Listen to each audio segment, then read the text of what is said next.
Hei paralla! Mun oli tarkoitus tulla tekemään teille tällainen videopostaus jo ennen vuodenvaihdetta, mutta se vähän jäi tekemättä, niin me tullaan nyt vähän höpisemään ja kertomaan kuulumisia. Toi Oi Mutsi Mutsi blogin Elsa aloitti tällaisen haasteen, että joka kuukausi ainakin yhden videopostauksen tekee.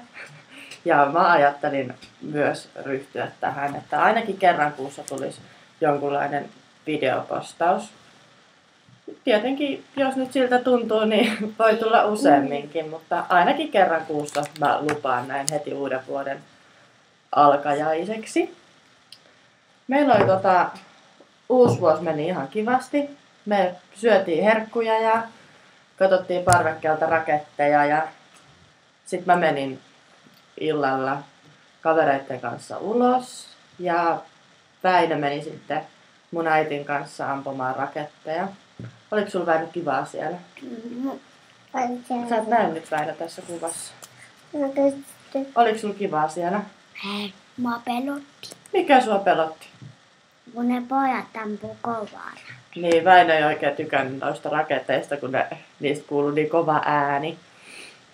Mutta ehkä ensi vuonna Väinö on rohkea ja lähtee taas mukaan ampumaan raketteja. Väinö! Ja en mä tiedä. Kerro vähän Väinö. Miten sulla meni uusi vuosi? No. Kovaa. En minä tiedä. Et tiedä. Oliko sulla kivaa? En minä tiedä. Missä sä olit työtä? Mummolla.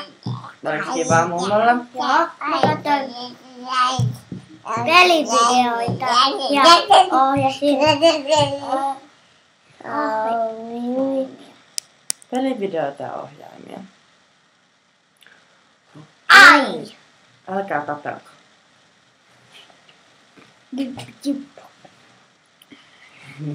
Haluaisitko vähän kertoa jotain juttuja?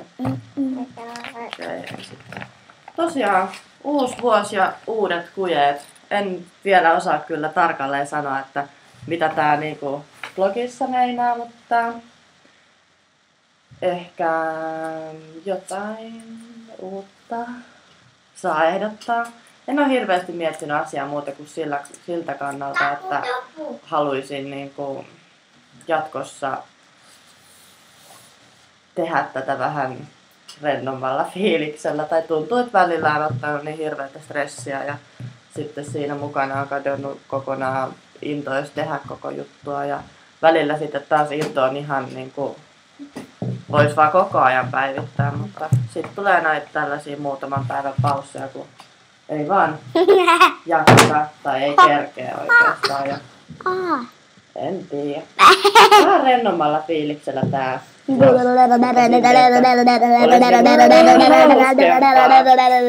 itselle ja muille. Tulee enemmänkin. Ehkä. Ja en mä tiedä. Mä luulen, että ihmisille tulee hyvä fiilis, kun te tuutte katsomaan, mitä mä oon päivitellyt.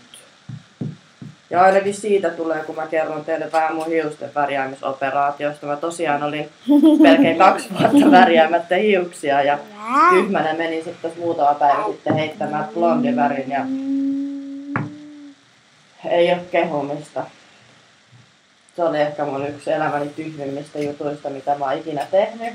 Mutta enpä mä sille enää mitään voi. Nyt on vaan pakko koittaa korjata tilanne. Ei, no repi mun kättä. No itse sä laitat kättä siihen. Haluaisitko Väinö sanoa jotain, kun sä siinä koko ajan pyörit edessä? No ei kai tässä sitten ollut mitään sen ihmeellisempää hommaa. Mä nyt toivon, että tää mun kone ei räjähdä tässä videon aikana. Ja mä toivon, että tää video myös toimii, koska ei olisi eka kerta, kun ääni ja kuva menee eri aikaan. Ja mä en osaa tehdä sille mitään, joten mä nyt toivon, että tää toimii näin.